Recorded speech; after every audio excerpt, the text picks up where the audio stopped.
यमुना के तट पर खड़े होकर एक लीला की बांसुरी बजाई। भगवान पिता रात्रि शरदोत्फुल्य मल्लिका वीक्षरन्तुं मनश्चक्रे योग माया मुपाश्रितः। भगवान पिता रात्रि, आज शरद पूर्णिमा की रात्रि आई और भगवान ने बांसुरी बजाई। सारी गोपियों को बुलाया, आओ राधा, ललिता, विशाखा, चंपकलता, तुंग विद्या, सुदेवी, आओ। आज भगवान ने गोपियों को याद किया। रोज गोपियां याद करती भगवान को, आज भगवान ने याद किया गोपियों को। जब भगवान भक्त को याद करते हैं, जब भक्त भगवान को याद करते हैं उसका नाम होता है भक्ति। पर जब भगवान याद करें तो भक्ति की पराकाष्ठा। गोपियां काम कर रही थीं। दोहन्त्यो भी अयो काश्चित दोहम हित्वा समुत्सुका। एक सखी गाय दोह रही है, एक बर्तन धुल रही है, एक भोजन बना रही है, एक बच्चे को दूध पिला रही है, काम कर रही हैं गोपियां। पर बांसुरी जब कृष्ण की सुनाई पड़ी तो गोपियों ने अपने काम को वहीं पर स्थगित कर दिया। काम और राम, एक तरफ है काम, एक तरफ है श्याम। बताओ, काम को चुने कि राम को चुने? बोलो, काम को चुने कि राम को चुने?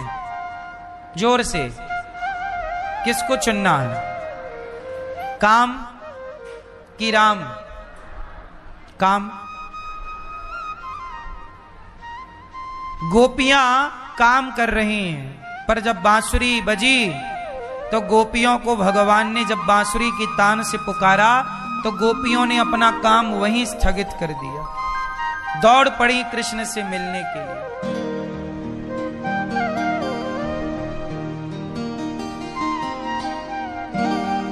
जब गोपियां जाने लगी तो उनके पतियों ने पकड़ लिया, मत जाओ।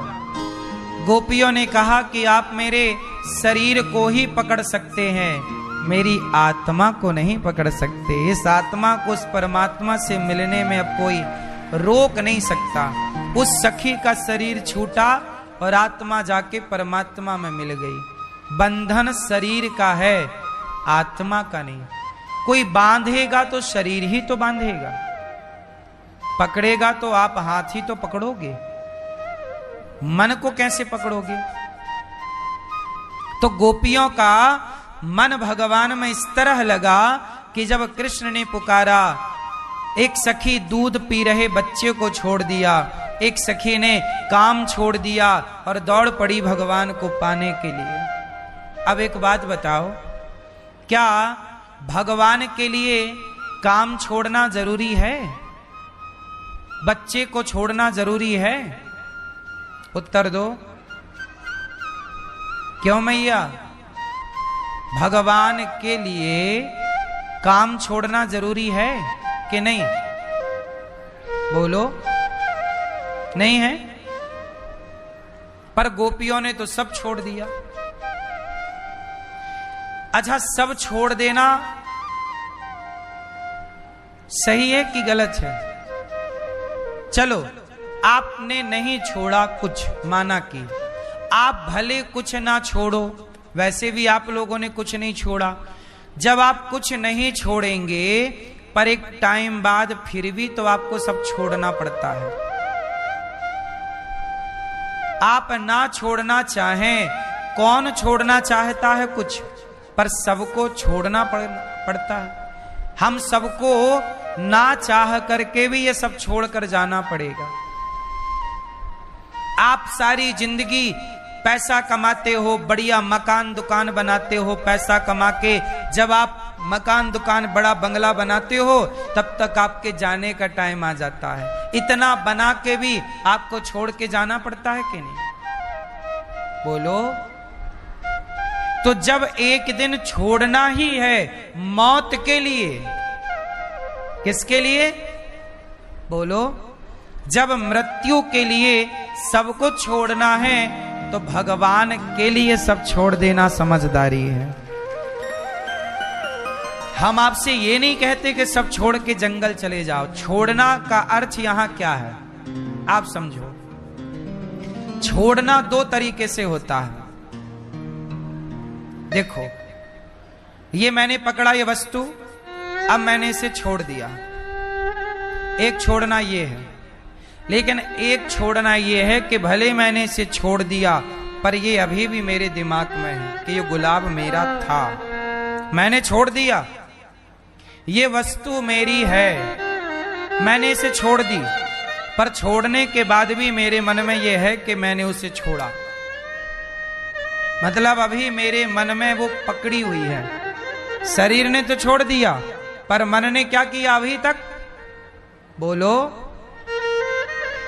जो लोग सब कुछ छोड़ देते हैं वो भी तो अपने मन से कुछ पकड़े रहते हैं कि नहीं, बोलो हाँ। तो ये बताओ सही छोड़ना क्या है? शरीर से छोड़ना सही छोड़ना है या मन से छोड़ना सही छोड़ना है? किससे छोड़ना है बोलो।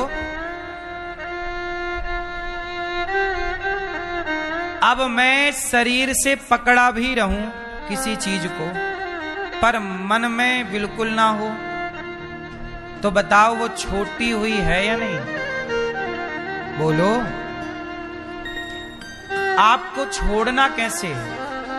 रहो घर में, रहो संसार में, कमाओ पैसा, काम करो, सब कुछ करो, जिम्मेदारियां पूरी करो, पर पकड़े हुए नहीं, छोड़े हुए जिम्मेदारियां पूरी करो।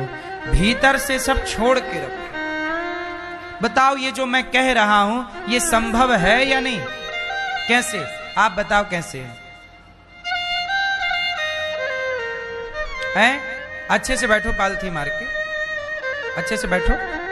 नहीं बन रहा जीन्स के कारण? अच्छा ठीक है, ये बताओ क्या ये संभव है कि हम सब कुछ मन से छोड़ के रखें और काम करते रहें? संभव है? कितने लोग मानते हैं कि संभव है? काम करिए पूरे, जिम्मेदारियां करिए पूरी, पर ये मत कहिए कि ये मेरा है।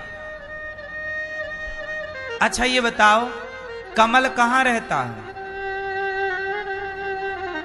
बताओ भैया कहां रहता कमल? कहां? कमल पानी में रहता है, कीचड़ में रहता है। पर ये बताओ क्या कमल पर कोई एक भी बूंद कीचड़ या पानी की ठहरती है? क्या कमल अपने ऊपर किसी को ठहरने देता है? पानी डालोगे तुरंत गिरा देगा वो, बोलो हाँ। एक बूंद पानी अपने ऊपर ठहरने नहीं देता, जबकि है पानी में, पर वो अपने ऊपर एक भी बूंद ठहरने नहीं देता। यही है ना मेरी मां। आप भी कमल की तरह बनो, रहो संसार में, करो संसार के काम, जिम्मेदारियां पूरी करो, परंतु आप अपने भीतर जरा भी अभिमान, लोभ, संसार का मोह ठहरने ना दो। सब कुछ गिराते रहो। जैसे कमल प्रत्येक बूंद पानी की गिरा देता है, आप भी ठहरने ना दो। आप लोग गलती क्या करते हैं? ठहर जाते हैं। आपके भीतर ठहरा हुआ है, आपने बाहर से भले छोड़ रखा हो पर भीतर से कुछ छूटा नहीं है। और सही छोड़ना बाहर का है ही नहीं। अच्छा एक बात बताओ मेरी मां, इसे और सरल करता हूं मैं। एक आदमी बोला कि महाराज जी मैं हलवा नहीं खाता। एक आदमी बोला कि मैं हलवा, जोर से, मैं हलवा नहीं खाता।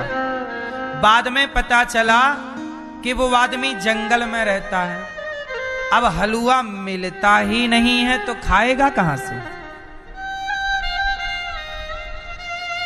क्यों मैया? एक आदमी बोला मैं हलवा नहीं खाता और वो रहता जंगल में। जब हलवा उसे मिलता ही नहीं है तो खाएगा कैसे? इसका नाम त्याग नहीं। त्याग ये है कि आप हलवा के पास रहो और रहकर भी आप के मन में इच्छा ना हो। आप बोलते हैं मैं स्त्रियों को नहीं देखता, मेरे मन में कोई काम वासना नहीं है। आप बोलते हो कि मैं स्त्रियों को नहीं देखता। चलो, आपको जब कोई स्त्री मिलती ही नहीं है तो आप देखोगे क्या? त्याग तो इसका नाम है कि आप स्त्रियों के बीच में रहकर भी आप अपने मन को भगवान में लगा के रखें, आपका मन तनिक भी विचलित ना हो। भगवान श्री कृष्ण ने गोपियों को बुलाकर रास रचाकर यही तो बताया। भगवान ने जब रास रचाए तो लाखों स्त्रियां थीं और लाखों स्त्रियों के बीच अकेले श्री कृष्ण थे। क्यों? अब स्त्रियों के बीच में रहे कोई पुरुष और स्त्रियों से बच जाए, क्यों? पर भगवान ने यही किया। गोपियों को बांसुरी बजाकर भगवान ने बुलाया और सभी स्त्रियों के बीच में श्री कृष्ण है। और वो सारी स्त्रियां ऐसी हैं कि जो कृष्ण को पति रूप में चाहती हैं।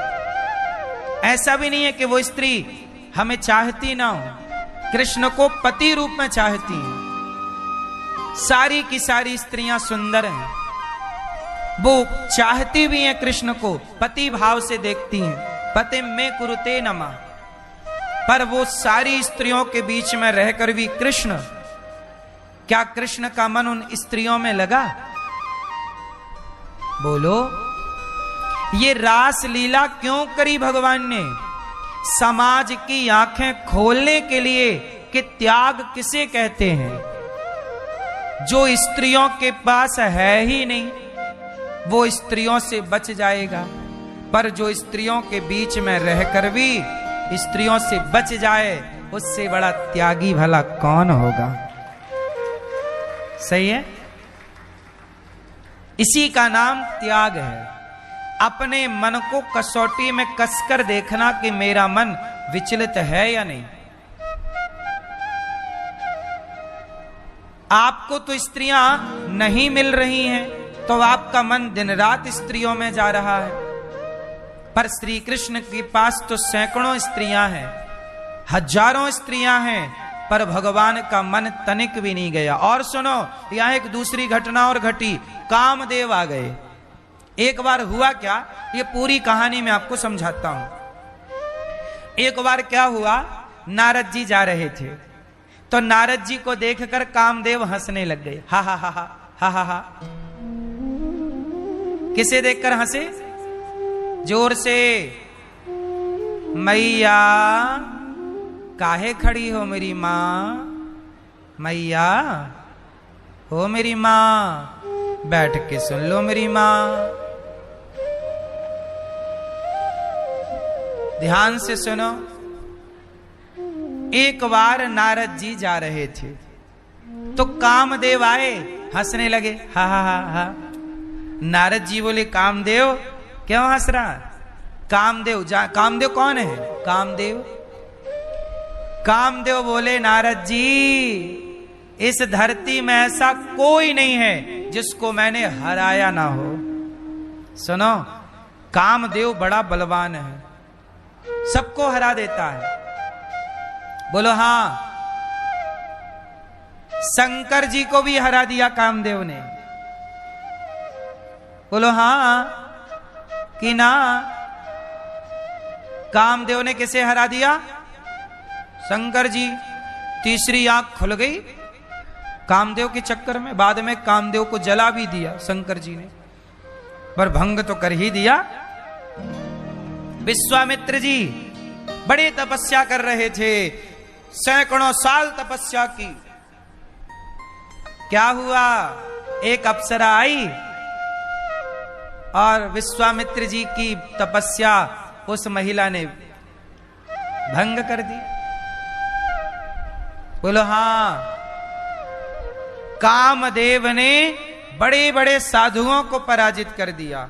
एक साधु जी यहीं वृंदावन में रहते थे, उनका नाम था सौभरी ऋषि। क्या नाम था? वो पानी में खड़े होकर तपस्या कर रहे थे यमुना जी में।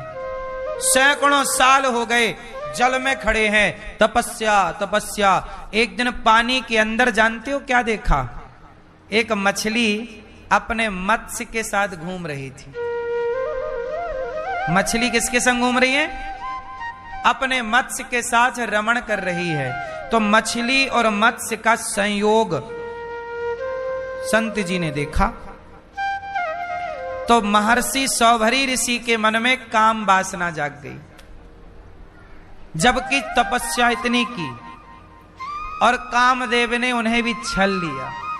बाबा जी बोले कि अब तो देखो मुझे भी ऐसे ही अपनी पत्नी के संग रमण करना है, पर मैं तो बाबा जी हूं, मेरी तो कोई पत्नी है नहीं, क्या करूं? तब एक राजा के पास गए, महाराज मुझे आपकी बेटी से ब्याह करना है। अब राजा मना करें कि मैं अपनी बेटी से नहीं करूं तो बाबा जी तपस्या दे डालें या वो श्राप दे डालें। तो राजा ने कहा, महाराज मेरी वैसे तो 50 बेटियां हैं, पर ऐसा करो कि आप बैठ जाओ, हमारी जो बेटी आपको पसंद कर ले आप ब्याह कर लो। बाबा जी समझ गए कि मैं तो बाबा जी हूं, मेरे को कौन पसंद करेगा। तब बाबा जी ने अपने तप के प्रभाव से अपने को सुंदर बना लिया, और जब सुंदर बनाया तो पूरी 50 की 50 लट्टू हो गई, और बाबा जी के हो गए 50 ब्याह, और 50 के संग रहे। काफी टाइम तक बच्चे बच्चे सब पैदा हुए, दादा बन गए। बाद में मन हुआ राम राम राम, मैंने तपस्या छोड़ के कहां उलझ गया। सब छोड़ के फिर तपस्या करने गए, तब उनका कल्याण हुआ। तो कामदेव हंसने लगे कि मैंने सबको पराजित कर दिया। कामदेव हंसने लगे कि मैंने इस धरती पर ऐसी कौन स्त्री होगी जिसे काम ने पराजित ना किया हो। इस धरती पर ऐसा कौन पुरुष होगा जिसे काम ने पराजित ना किया हो। क्यों? काम ने कैसे पराजित किया? एक सास अपने दामाद के संग भाग गई। बोलो हाँ, काहे भाग गई? तो सास को कामदेव ने परास्त कर दिया, भाग गई दामाद के संग। काय के लिए गई थी? चमड़ी की भूख मिटानी तो गई थी। यही तो कामदेव है। वो पत्नी ने अपने पति को ड्रम में पैक कर दिया अपने यार के लिए। काय के लिए? कामदेव के लिए। ये काम नहीं तो उसे पछाड़ दिया। ये सोनम ने अपने पति राजा को मरवा दिया, किसके लिए? अपने यार के लिए। ये कामदेव ही तो है। ये काम क्या नहीं करा रहा है तुमसे? कुछ स्त्रियां ऐसी हैं अपने बच्चों को छोड़ के पड़ोसी के संग फरार। काहे भाग गई? किसके चक्कर में? काम के चक्कर में। वरना पति तो बढ़िया कमाता था। ये कामदेव किसे ना पराजित किया? सारे दुनिया, इस संसार में सब हार चुके हैं। किससे? बोलो जोर से। सबको कामदेव ने पछाड़ दिया। कोई नहीं कह सकता कि मैं जीत गया। कामदेव ने सबको पराजित किया है, स्त्री हो या पुरुष।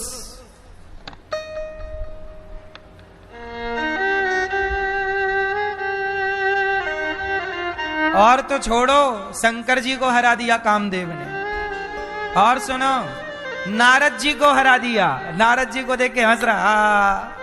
नारद जी को बड़ी बुराई लगी है, देख हंस रहा। अब कोई हरा दे तो वो हंसेगा। नारद जी हार गए। अच्छा, नारद जी को भी कामदेव ने हराया, पता आपको? एक बार नारद जी का भी मन हो गया मैं भी ब्याह करूं, और ब्याह करने के चक्कर में एक स्त्री से ब्याह करने का प्रस्ताव रखा। विश्वमोहिनी उसका नाम था। भगवान से कहा कि प्रभु आप जरा अपना वाला रूप हमें दे दो। तो भगवान ने अपना रूप दे दिया बंदर वाला, और नारद जी बंदर बन गए। और कामदेव ने नारद जी को भी नचाया। तो जब एक बार कामदेव हंसा तो नारद जी से कामदेव ने पूछा, नारद जी बताओ, मैंने सबको हराया इस धरती पर, कोई बचा हो तो बताओ। तब नारद जी बोले कि श्री कृष्ण बचे हैं अभी। नारद जी ने किसका पता दे दिया? जोर से, श्री कृष्ण का। बोले जाओ, ब्रजमंडल में कन्हैया है कृष्ण, यदि आप कामदेव उसे हरा दो, उन्हें हरा दो, तो मैं जानूं कि तुम कामदेव हो। कामदेव बोला अच्छा मैं चला। कामदेव किसे हराने आया? श्री कृष्ण को। तब श्री कृष्ण से आकर बोला कामदेव प्रभु मैं आपको हराऊंगा।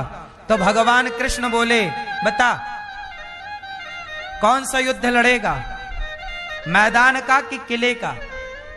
बोले मैदान में लड़ेंगे आमने सामने। भगवान कृष्ण बोले सुन, तू मुझे हराएगा, चल ठीक है, मैं स्त्रियों को बुलाता हूं। तब भगवान ने बांसुरी बजाई और सारी गोपियों को बुलाया। गोपियों से सज गए। एक कृष्ण है पुरुष, हजारों स्त्रियां हैं। अब सोचिए स्त्रियां हो और पुरुष अकेला हो तो कामदेव से बच सकता है? कामदेव ने पूरा जोर लगा दिया, पूरा जोर लगा दिया, पर भगवान श्री कृष्ण के ब्रह्मचर्य को वो भंग ना कर सका। पूरी रास रचाते रहे भगवान, गोपियों के मध्य नाचते रहे, भगवान लीला करते रहे, पर कामदेव ने पूरी ताकत लगा ली, पर कृष्ण को वो बिगाड़ ना सका। तब कामदेव चरणों में आकर गिरा। प्रभु कामदेव ही च्युत हो गया, पर भगवान च्युत ना हुए। तब से कामदेव ने भगवान को नाम देके पुकारा, आपको प्रभु मैं अच्युत कहता हूं। आप च्युत नहीं हुए, क्या हो आप? अच्युत। तब से कृष्ण का एक नाम पड़ा अच्युत। आप लोग सब गाते हो अच्युतम केशवम कृष्ण दामोदरम राम नारायणम जानकी वल्लभम। अच्युतम क्या बोलते हैं? अच्युतम क्या बोलते हैं? अच्युतम। ये जो अच्युतम अच्युत नाम है, ये नाम किसने दिया? कामदेव ने। और कामदेव ने भगवान श्री कृष्ण से युद्ध लड़ा, पूरी जान लगा दी, स्त्रियों के साथ खड़े हैं, पर कामदेव खुद च्युत हो गए। भगवान अच्युत हैं। इसलिए तो कृष्ण योगियों के भी योगी हैं। ये रास इसलिए करना पड़ा क्योंकि कामदेव के घमंड को तोड़ना था। कामदेव चरणों में गिर पड़े, प्रभु हमें स्वीकार कर लीजिए। तब भगवान ने कामदेव को पुत्र के रूप में स्वीकार किया, और वही कामदेव भगवान कृष्ण के पहले पुत्र बने प्रद्युम्न। तो कामदेव ही प्रद्युम्न बन के प्रकट हुए। भगवान कृष्ण के पहले पुत्र कौन? प्रद्युम्न। वो कौन है? कामदेव है। शंकर जी की आंख तीसरी खुली तो कामदेव जल गए थे। वो बिना शरीर के थे, पर भगवान के पुत्र बनकर आए, तब उन्हें शरीर मिला और रति से उनका विवाह हुआ। कामदेव की पत्नी का नाम है रति।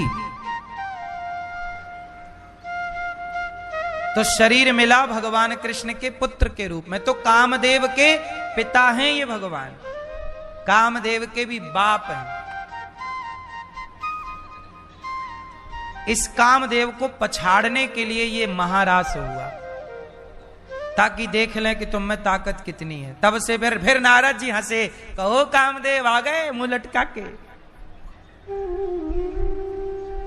तो ऐसा है, इसलिए कहते हैं भगवान भगवान है।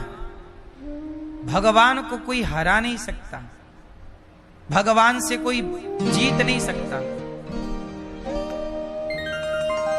हिरण्यकश्यपु ने ब्रह्मा जी से वरदान मांग लिया, ना मैं दिन को मरूं, ना रात को मरूं, ना अस्त्र से मरूं, ना शस्त्र से मरूं, 12 महीने में किसी महीने नहीं मरूं। इतना होशियार हिरण्यकश्यपु, वो ब्रह्मा को भी उसने छल लिया अपने वचनों से, लेकिन भगवान ने फिर भी उसे मार दिया ना नरसिंह बन करके।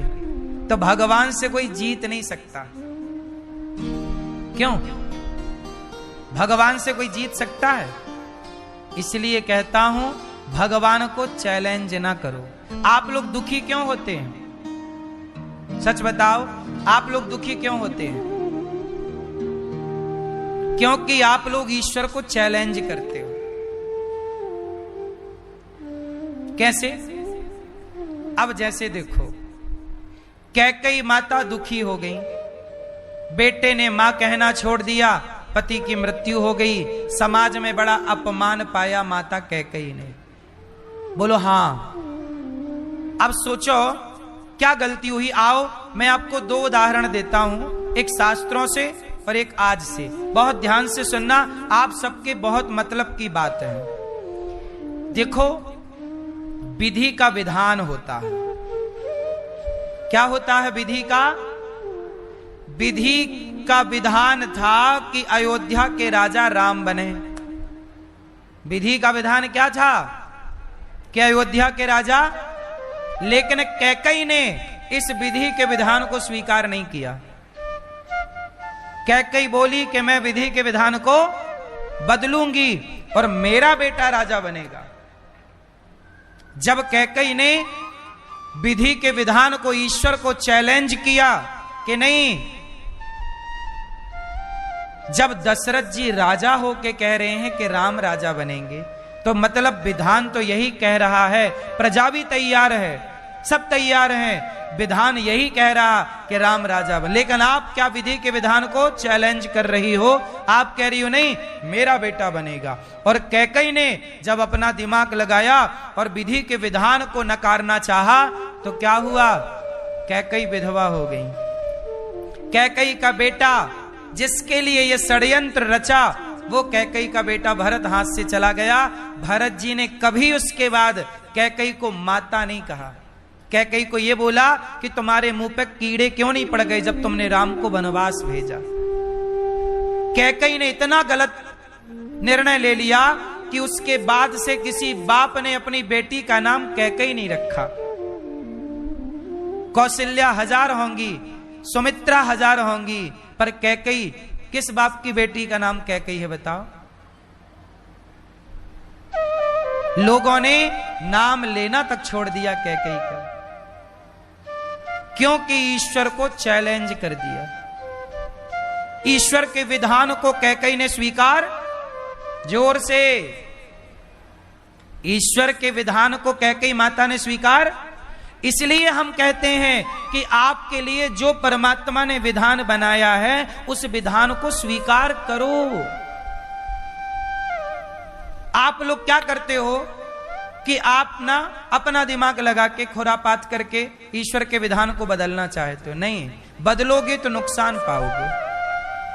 इसलिए मेहनत करो, काम करो ईमानदारी से। तुम्हारे भाग्य में जो सुख है, जो दुख है, वो ईश्वर का विधान मान के उसे स्वीकार करो। सुदामा सारी जिंदगी गरीब थे। क्या सुदामा ने कोई खुरापात किया कि चलो जी मैं भ्रष्टाचार कर लूं, गरीब हूं तो थोड़ा दूसरे राजाओं का गुणगान गा दूं, यशगान गा दूं और मैं धन्ना सेठ बन जाऊं? किया क्या? भगवान के ही भरोसे रहे। सुदामा को अंत में अमीरी प्राप्त हुई कि नहीं? भगवान तुम्हें जो दे सकते हैं वो कोई नहीं दे सकता। तुम ईश्वर के विधान से चलो तो सही। अब दूसरा उदाहरण मैं आपको बताऊं, एक छोटा सा उदाहरण मैं आपको देता हूं। आप बहुत समझदार हैं, वैसे आप समझ जाएंगे। आप सबको जो मैं समझाना चाहता हूं वो आप समझ जाएंगे। मैया बैठो मेरी मां, शांति से सुनो। आप लोग गलती कहां कर रहे हैं वो मैं आपको आपकी गलती बता रहा हूं, और वही गलती आपको दुख देती है।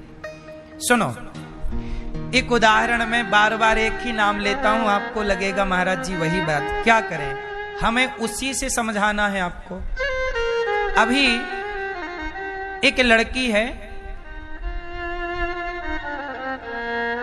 सोनम, इंदौर वाली, उसका विवाह हुआ राजा से। अब इसका मतलब ये हुआ कि भगवान ने उस सोनम नाम की लड़की के लिए राजा नाम का लड़का ही बनाया था। आप सहमत हो कि नहीं? यदि ईश्वर ने ना बनाया होता तो उसका विवाह उससे क्यों होता? विवाह हो गया, 1 महीना भी गुजर गए, इसका मतलब यह हुआ कि उस लड़की के लिए भगवान ने कौन सा लड़का बनाया? सोनम के लिए क्या बनाया? राजा नाम का लड़का बनाया, राजा रघुवंशी बनाया। शादी हो गई, लेकिन सोनम ने क्या किया? ईश्वर को चैलेंज कर दिया।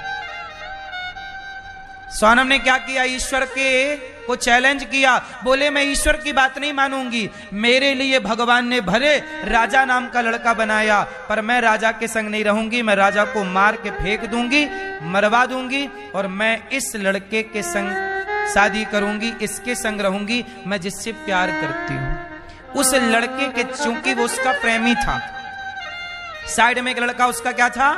प्रेमी, और अपने प्रेमी के लिए अपने पति की हत्या कराई।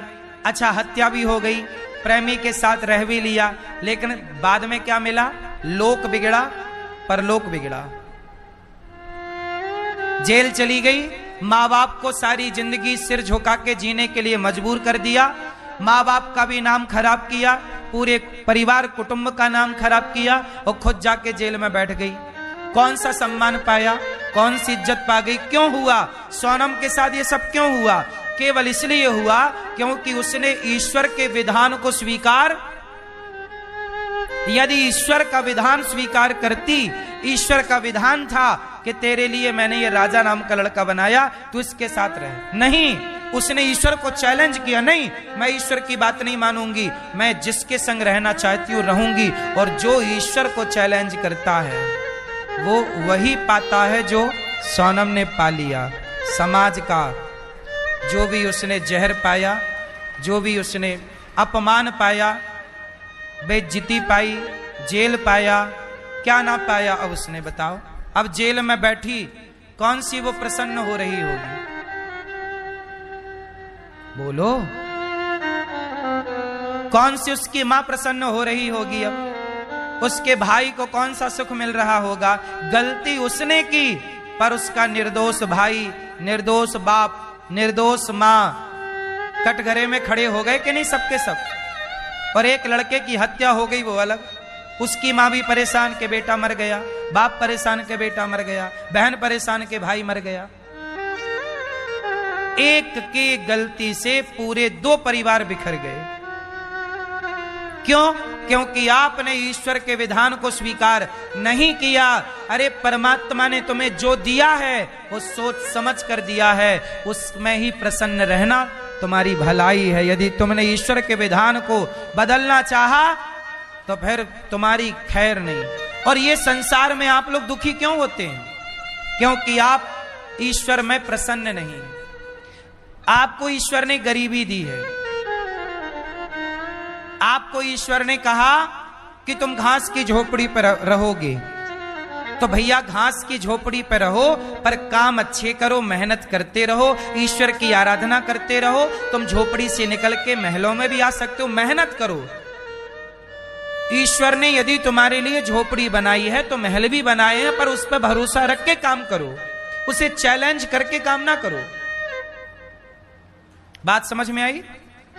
ईश्वर पे भरोसा रख के काम करिए। सुदामा भी तो गरीब थे, पर आखिरी दम तक कृष्ण पर भरोसा रख के ना काम किया। चैलेंज तो नहीं किया। चैलेंज किसने किया? दुर्योधन ने। दुर्योधन बोला, दुर्योधन के पिता कौन? धृतराष्ट्र।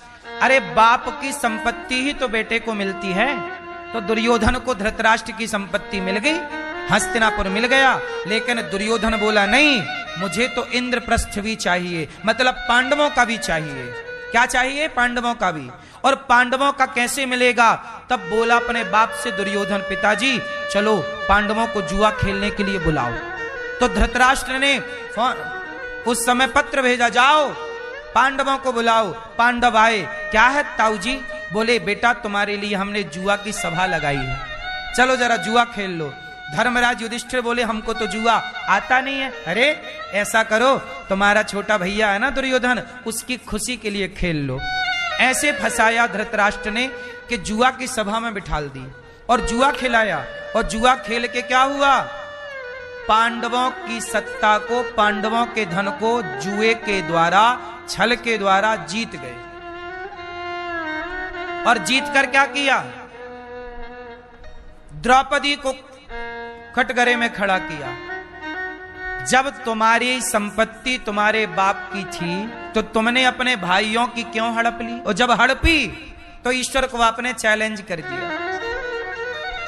ईश्वर के विधान में आप प्रसन्न नहीं हो। अरे ईश्वर जितना दे दे उतना बहुत है, ज्यादा अपनी होशियारी नहीं चलानी चाहिए। और दुर्योधन ने अपनी होशियारी चलाई और पांडवों का भी हड़प लिया। दुर्योधन बोला मेरा कौन बिगाड़ेगा, कौन बिगाड़ेगा। भगवान समझाने भी गए, भैया मान जा, बहुत नुकसान पाएगा। नहीं माना, ईश्वर को चैलेंज कर दिया। क्या हुआ, वो दुर्योधन जब महाभारत हुआ 18 दिन के अंदर पूरे 100 के 100 कौरव और कौरवों के 100 के 100 के सबके बच्चे, बेटा के बेटा सारे मारे गए, पूरा कुल खत्म। बोलो हां, दुर्योधन का सर्वनाश हुआ कि नहीं? धृतराष्ट्र का सर्वनाश हुआ कि नहीं? जोर से, जोर से। क्यों हुआ? जोर से बताओ क्यों हुआ? क्योंकि दुर्योधन ने ईश्वर के विधान को चैलेंज कर दिया। अरे जितना तुम्हारा धन है उतने में खुश रहो ना भाई, दूसरे का हड़प के कितने दिन खुश रहोगे? अच्छा एक बात बताओ, रावण की पत्नी का नाम क्या है? जोर से। और सीता के पति का नाम क्या है? क्या सीता रावण की पत्नी हो सकती है? नहीं। पर रावण ने क्या किया, अपनी पत्नी बनाने के लिए चुराया। सीता मैया से बोला कि तुम मेरी पत्नी बन जाओ। क्यों बन जा भाई? तेरी पत्नी ऑलरेडी है। भगवान ने तेरी पत्नी किसे बनाया है? मंदोदरी को, सीता को राम के लिए बनाया है। और जब तू ईश्वर के विधान को चैलेंज करेगा, तू अपनी पत्नी में खुश रहना भैया। तो दूसरे की पत्नी पे हाथ डालेगा तो क्या होगा? सर्वनाश होगा। हो गया।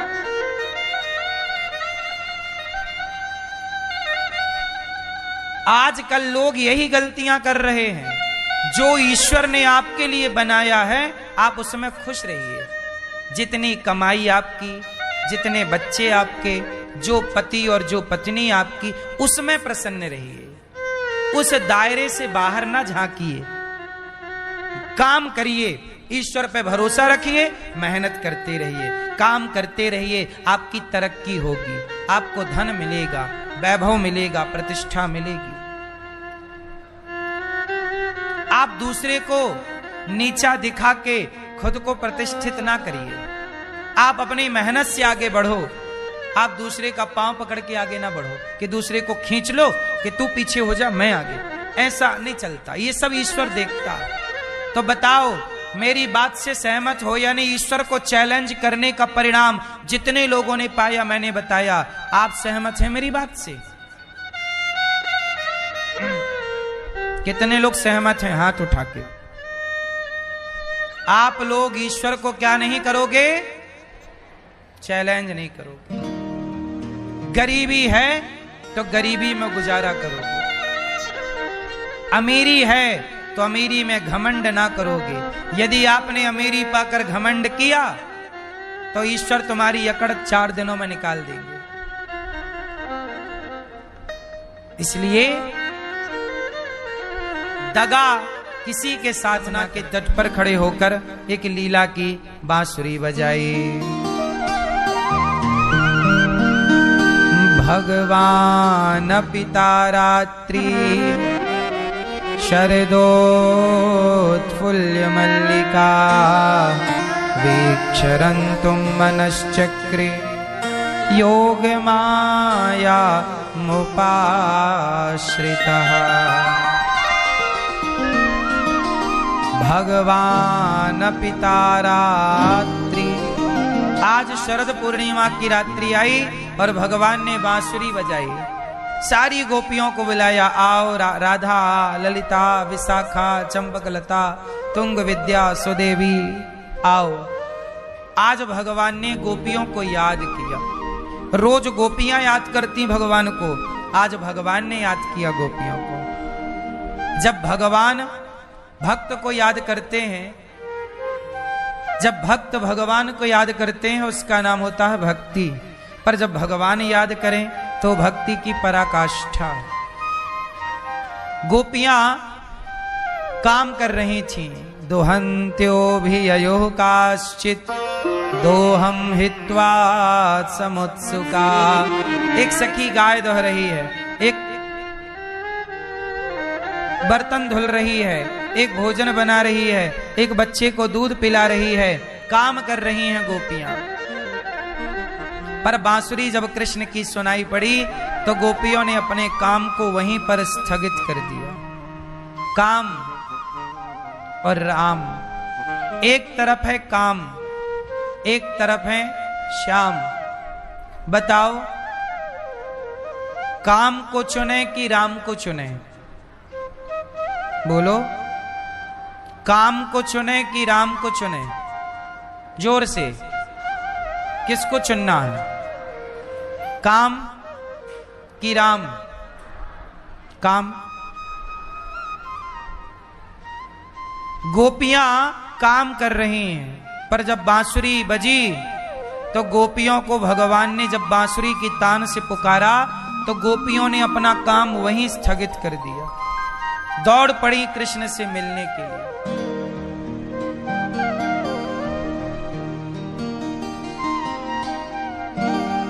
जब गोपियां जाने लगी तो उनके पतियों ने पकड़ लिया, मत जाओ।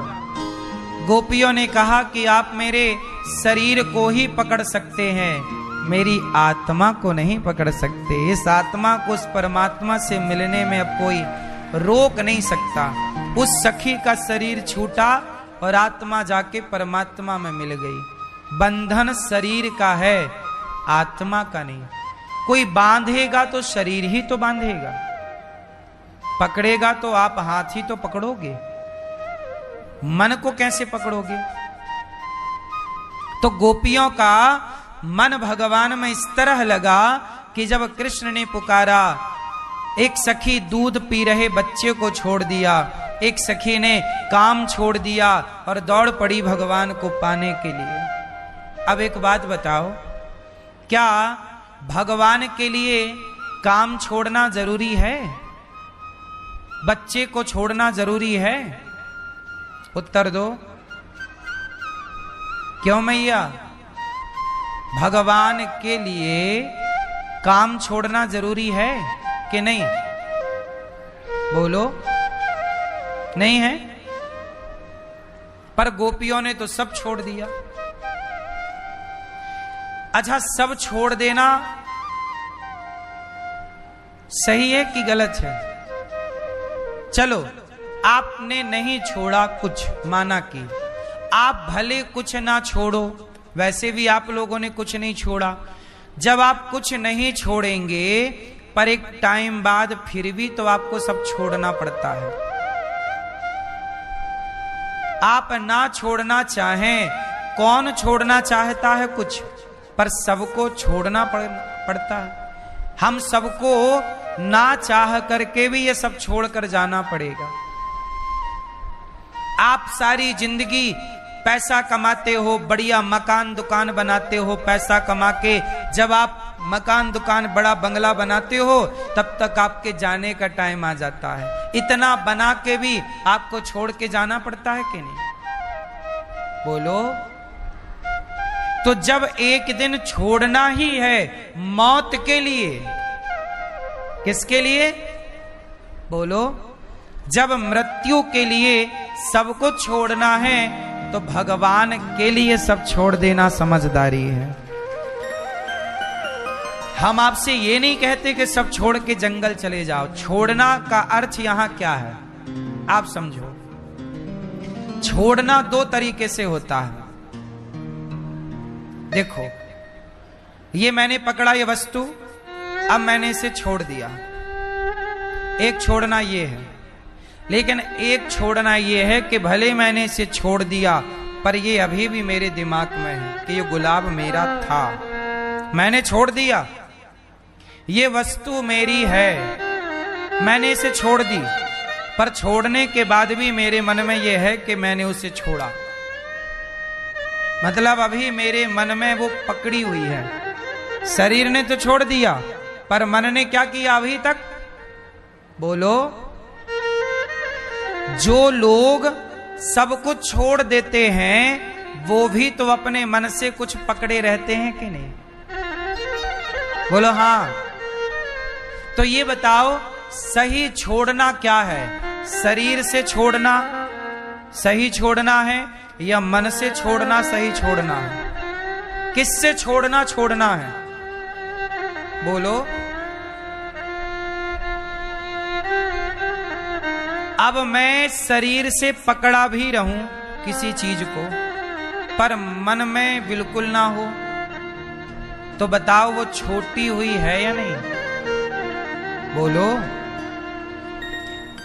आपको छोड़ना कैसे है? रहो घर में, रहो संसार में, कमाओ पैसा, काम करो, सब कुछ करो, जिम्मेदारियां पूरी करो, पर पकड़े हुए नहीं, छोड़े हुए जिम्मेदारियां पूरी करो। भीतर से सब छोड़ के रखो। बताओ ये जो मैं कह रहा हूं ये संभव है या नहीं? कैसे? आप बताओ कैसे है? अच्छे से बैठो, पालथी मार के अच्छे से बैठो। नहीं बन रहा जीन्स के कारण? अच्छा ठीक है, ये बताओ क्या ये संभव है कि हम सब कुछ मन से छोड़ के रखें और काम करते रहें? संभव है? कितने लोग मानते हैं कि संभव है? काम करिए पूरे, जिम्मेदारियां करिए पूरी, पर ये मत कहिए कि ये मेरा है। अच्छा ये बताओ कमल कहां रहता है? बताओ भैया कहां रहता कमल? कहां? कमल पानी में रहता है, कीचड़ में रहता है। पर ये बताओ क्या कमल पर कोई एक भी बूंद कीचड़ या पानी की ठहरती है? क्या कमल अपने ऊपर किसी को ठहरने देता है? पानी डालोगे तुरंत गिरा देगा वो। बोलो हाँ। एक बूंद पानी अपने ऊपर ठहरने नहीं देता, जबकि है पानी में,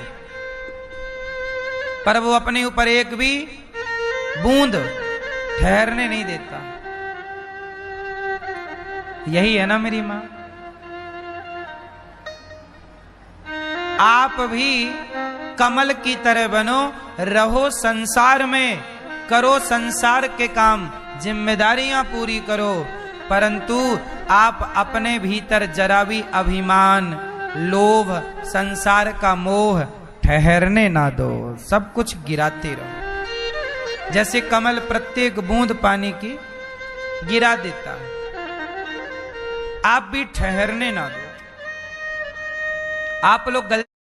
दोस्तों जैसा कि आप सभी लोग जानते हैं कि 1 मार्च 2026 रविवार प्रदोष व्रत के दिन बस चुपचाप घर में इस जगह पर रख देना। एक मुट्ठी धनिया माता लक्ष्मी जी के आशीर्वाद से न सिर्फ आपके जीवन में होगी धन की वर्षा, बल्कि बन जाओगे आप धनवान और खुशियों से भर जाएगा आपका घर। आपकी हर मनोकामना होगी पूरी, अचानक से बढ़ने लगेगा। बैंक बैलेंस, करियर, कारोबार में दिन रात कमाएंगे, इतना पैसा आएगा कि संभाले नहीं संभालेगा। क्योंकि माता बहनों इस बार प्रदोष व्रत पर बहुत सारे शुभ योगों का निर्माण हो रहा है, जो कि निर्माण पात से संभाले नहीं संभालेगा कि कराम की भारतें नहीं लगेगा। बात की बाहर भारत करो को नहीं, पात से संभाले नहीं लगेगा। माता बहनों में बात की भारत करने की गोरुना होगी कि कई वर्षों बाद आया है, इसीलिए इस दिन का महत्व बहुत ही ज्यादा बड़ा होता है। और इस दिन आप लोगों को यह एक मुट्ठी धनिया वाला उपाय जरूर करना चाहिए। तो माता बहनों इस उपाय को आपको कैसे करना है, कब करना है, कहां पर करना है और उपाय को करते समय आपको किन किन बात का ध्यान रखना है, सारी जानकारी हम आपको इस वीडियो में देंगे। तो चलिए वीडियो में आगे बढ़ते हैं। देखिए, यह दिन इतना खास होता है, इतना महत्वपूर्ण होता है। देखा गया है कभी कभी बड़े बड़े पूजा पाठ अनुष्ठान से जो मनोकामना पूर्ण नहीं होती है, 1 मार्च 2026 रविवार प्रदोष व्रत के दिन एक छोटे से उपाय करने से ही आपकी मनोकामना पूर्ण हो जाती है। और बहुत सारे लोगों ने इस उपाय को किया भी है और उनको इस उपाय को करने का फल भी जरूर मिला है। अगर आप लोग भी इस उपाय को 1 मार्च 2026 रविवार प्रदोष व्रत के दिन करना चाहते हैं तो आप इस उपाय को पहले अच्छे से समझ लेना, सुन लेना, उसके बाद करना। आपको इस उपाय का फल जरूर मिलेगा और इस उपाय को करने से आपके घर में चाहे किसी भी प्रकार की दुख और समस्या क्यों ना चल रही हो, आपको उसका कारण भी नहीं पता है कि भाई ये समस्या किस कारण से चल रही है, तो उसका कुछ भी कारण हो सकता है। जैसे पितृ दोष हो सकता है या किसी भी तरह का मंगल दोष भी हो सकता है, और भी बहुत तरह के दोष होते हैं, कुछ भी हो सकता है। पर आपको इस उपाय को करने के लिए अपने दोष को पता लगाने की भी जरूरत नहीं है। बस 1 मार्च 2026 रविवार प्रदोष व्रत के दिन इस एक मुट्ठी धनिया वाला उपाय को आप लोगों को कर लेना है। माता बहनों, अब हम समझते हैं इस वाले उपाय को हमें करना किस समय है। तो सबसे पहले हम समझते हैं कि यह एक मुट्ठी धनिया वाला उपाय करना किसको है। तो देखिए, यहाँ पर सीधी सी बात है कि यह एक मुट्ठी धनिया वाला जो उपाय है, यह किस लिए किया जा रहा है। यह मनोकामना को पूर्ण करने के लिए किया जा रहा है, या आपके जीवन में जो दुख और परेशानियां हैं उनको दूर करने के लिए किया जा रहा है, या आपका कोई बड़ा काम है जो कि नहीं हो पा रहा है, आप उसके लिए इस उपाय को कर सकते हो। तो सीधी सी बात यह है कि आप अपनी किसी भी प्रकार की मनोकामना के लिए इस वाले उपाय को कर सकते हो। तो यह उपाय वह व्यक्ति कर सकता है जिस व्यक्ति को अपनी किसी भी प्रकार की मनोकामना भगवान शिव जी से पूर्ण करवानी हो। और अगर कोई भी माताएं बहनें जो है अपने घर की सुख और शांति के लिए, घर में धन समृद्धि को बढ़ाने के लिए यह वाला उपाय करना चाहती हैं, तो घर की जो बड़ी माताएं बहनें होंगी वो इस एक मुट्ठी धनिया वाला उपाय को विशेष रूप से करें। क्योंकि माता बहनें घर की लक्ष्मी होती हैं, और जब घर की लक्ष्मी कोई विशेष उपाय करती है तो उसका फल भी बहुत जल्दी मिल जाता है और बहुत बड़ा होकर मिलता है। अन्यथा इस उपाय को कोई भी व्यक्ति कर सकता है, चाहे वह बड़ा हो, चाहे वह छोटा हो, चाहे वह बच्चा हो। जिस व्यक्ति को यह एक मुट्ठी धनिया वाला उपाय समझ आ गया, वह व्यक्ति इस एक मुट्ठी धनिया वाला उपाय को रविवार प्रदोष व्रत के दिन जरूर करें। क्योंकि रविवार प्रदोष व्रत के दिन भगवान शिव जी बहुत आसानी से प्रसन्न हो जाते हैं। तो आइए अब हम समझते हैं कि इस एक मुट्ठी धनिया वाला उपाय को आपको करना कैसे है और इस उपाय को करने का जो समय है वह क्या है। तो देखिए, 1 मार्च 2026 रविवार प्रदोष व्रत के दिन किए जाने वाले यह मुट्ठी धनिया वाला जो उपाय है, यह मुख्य रूप से सुबह के समय होगा, प्रातः काल के समय होगा। किस समय होगा? सुबह के समय होगा।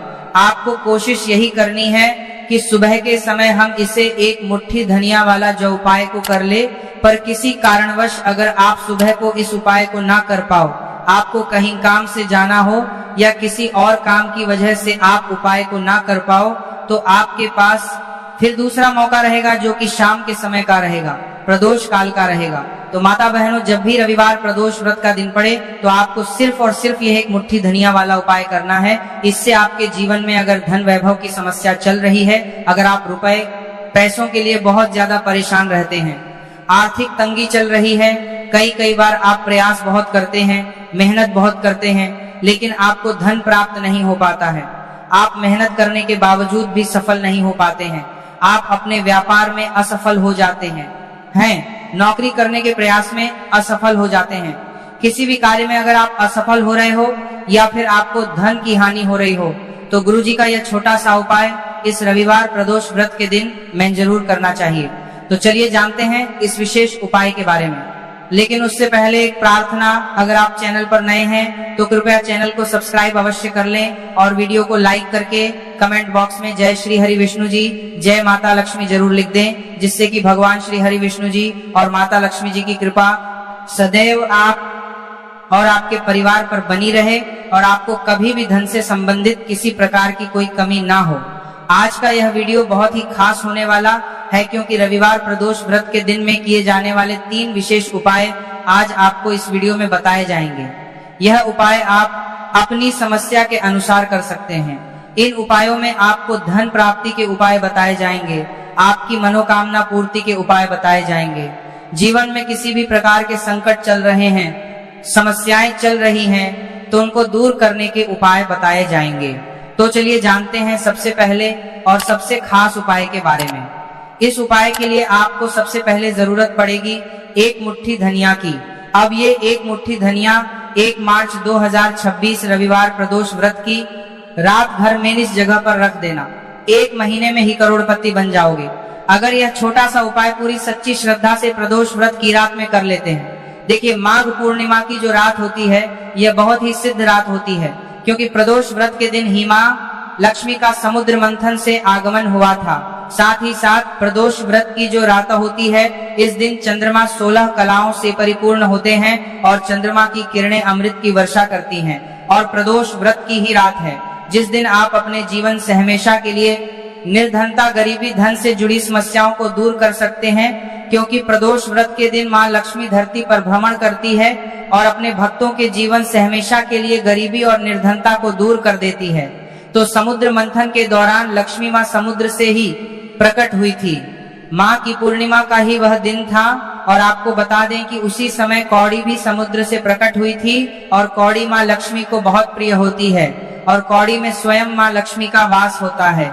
ऐसे में जब भी आप कौड़ी के उपाय करेंगे तो ऐसा समझ होती है या आपको बता दें कि करेंगे तो कही है। लीजिए, माँ लक्ष्मी आपसे प्रसन्न होती है और आपकी तिजोरी धन से भरती चली जाती है। जब भी हम दीपावली पर पूजन करते हैं माँ लक्ष्मी का, हम उसमें भी कौड़ी जरूर अर्पित उन्हें करते हैं, क्योंकि कौड़ी जो है ये माँ लक्ष्मी का ही स्वरूप है। जिस घर के लोग कौड़ी के उपाय करते हैं, कौड़ी का पूजन करते हैं, माँ लक्ष्मी की पूजा में कौड़ी का उपयोग करते हैं, कभी भी उनके घर में निर्धनता नहीं रहती है, धन से जुड़ी समस्याएं नहीं रहती है और हमेशा ऐसे घर पर माँ लक्ष्मी की कृपा बरसती है। तो कौड़ी जिसमें स्वयं माँ लक्ष्मी का वास होता है, जब इसका उपाय आप कर लेंगे तो कैसे आपकी तिजोरी धन से खाली रह सकती है, कैसे आपके जीवन में निर्धनता रह सकती है। मतलब कभी भी आपके जीवन में धन से जुड़ी समस्याएं आएंगी ही नहीं और कभी निर्धनता आपके घर में नहीं रहेगी।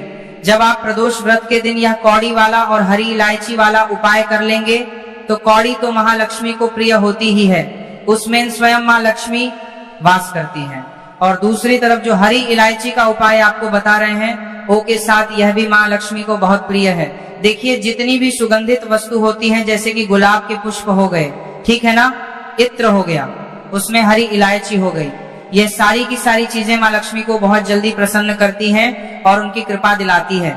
तो आज की वीडियो में जो उपाय कौड़ी का आपको बताने वाले हैं, इस बार प्रदोष व्रत पर करिए और 1 साल के अंदर अंदर इसका चमत्कार देखिए। 1 साल ही लगेगा आपको धनवान बनने में। सच्ची श्रद्धा से अगर ये उपाय कर लिया, पूर्ण निष्ठा के साथ उपाय कर लिया, तो आपको धनवान बनने से कोई नहीं रोक सकता। आपका भाग्य रातों रात चमकेगा। तो बहुत बार मेहनत करने के बाद मेहनत का फल नहीं मिलता, घर में धन नहीं रुकता है, धन से जुड़ी समस्याएं बढ़ती चली जाती हैं। बहुत सारे लोग हैं जो कहते हैं कि कर्ज को लेकर भी बहुत परेशान हैं। तो ऐसा समझ लीजिए कि अब कभी किसी से ना कर्ज लेना पड़ेगा, ना ही तिजोरी धन से खाली होगी और दिन प्रतिदिन आपका पैसा, आपका धन बढ़ता चला जाएगा, क्योंकि आपको आपके भाग्य का साथ भी मिलेगा, मां लक्ष्मी की कृपा मिलेगी। बहुत छोटा सा उपाय है, ज्यादा कुछ आपको इसमें लेना भी नहीं है, 1-2 चीजें ही हैं। और उपाय आपने अगर प्रदोष व्रत कर लिया तो भाग्य चमकेगा और निर्धनता कभी लौट कर घर में नहीं आएगी। तो कौन कौन सी चीजें लेनी है? 5 कौड़ी लेनी है, बिल्कुल भी खंडित नहीं होनी चाहिए, साबुत कौड़ी लेनी है। अच्छा, कौड़ी में भी 2 रंग होते हैं, एक पीले रंग की कौड़ी होती है और एक सफेद रंग की होती है। तो कोई भी कौड़ी आप यहाँ पर ले सकते हैं। साथ ही साथ आपको हरी इलायची लेनी है। एक आपको लेना है देसी घी का दीपक और अपने घर के मंदिर में आपको बैठ जाना है, ठीक है ना। सबसे पहले देसी घी का दीपक जला लेंगे। अगर आपके पास पुष्प है तो माँ लक्ष्मी को पुष्प अर्पित कर देंगे। अब 5 कौड़ी जो आपने ली है और 5 हरी इलायची ली है, इन्हें किसी भी बर्तन में आप रख लीजिए, या मिट्टी का दीपक हो तो उसके अंदर आपको रख लेना है, ठीक है ना। बड़ा दीपक जो होता है, वरना 2 दीपक में रख लीजिए, एक में हरी इलायची और एक में कौड़ी। अब आपको 5 कौड़ी के ऊपर रोली का तिलक करना है, ठीक है ना।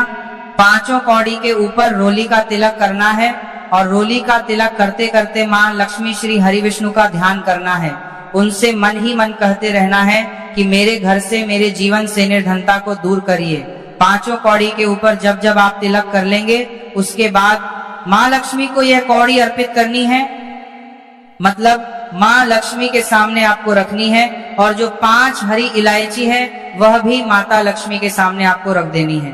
अब घी का दीपक आप पहले ही जलाकर रख देंगे और फिर आपको माँ लक्ष्मी का यह मंत्र बोलना है। 11 बार धनायन नमः मंत्र फिर से बता को रहे हैं। धनायन नमः कितनी बार बोलना है? 11 बार बोलना है, तो 11 बार ये मंत्र बोल देंगे। इसके बाद जो भी आप माँ लक्ष्मी को भोग में लगाना चाहे वह आप माँ लक्ष्मी को भोग में लगाएं। जैसे कि खीर का भोग लगाना चाहते हैं, खीर का लगा दें। मिश्री का लगाना चाहते हैं, मिश्री का लगा दें। बताशे का लगा दें। जितनी भी सफेद रंग की वस्तुएं होती हैं, यह चीजें माँ लक्ष्मी को बहुत प्रिय होती हैं। तो आपके घर में अगर मिश्री वगैरह ना हो तो शक्कर का भोग भी आप लगा सकते हैं, क्योंकि शक्कर का रंग भी सफेद होता है। तो देखिए, जब भी आप इस उपाय को करेंगे, माघ पूर्णिमा की रात में आपको यह उपाय करना है, क्योंकि रात का समय माँ लक्ष्मी के पूजन के लिए सबसे उत्तम होता है।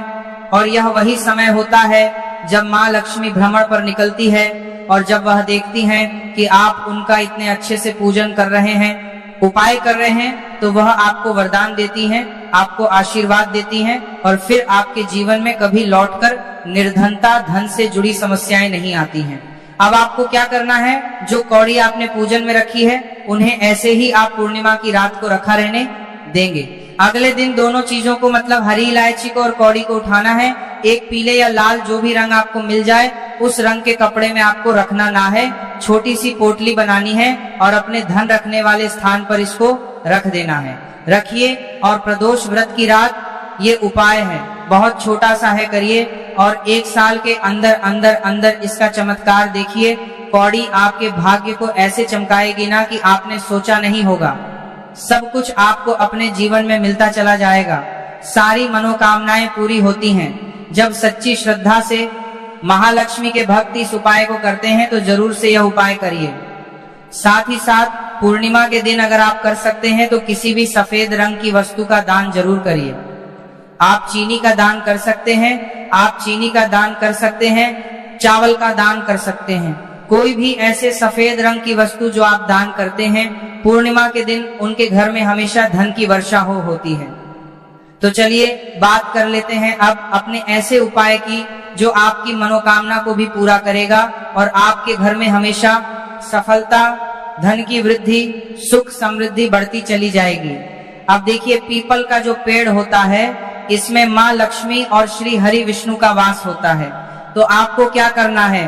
पूर्णिमा की शाम में, यानी सूर्यास्त हो जाता है, उस समय एक दीपक घी का श्री हरि विष्णु और माँ लक्ष्मी के नाम का जरूर लगाकर आना है। कभी आपके घर में निर्धनता नहीं छाएगी, धन उससे जुड़ी समस्याएं नहीं आएंगी, क्योंकि स्वयं माँ लक्ष्मी आकर ऐसे घर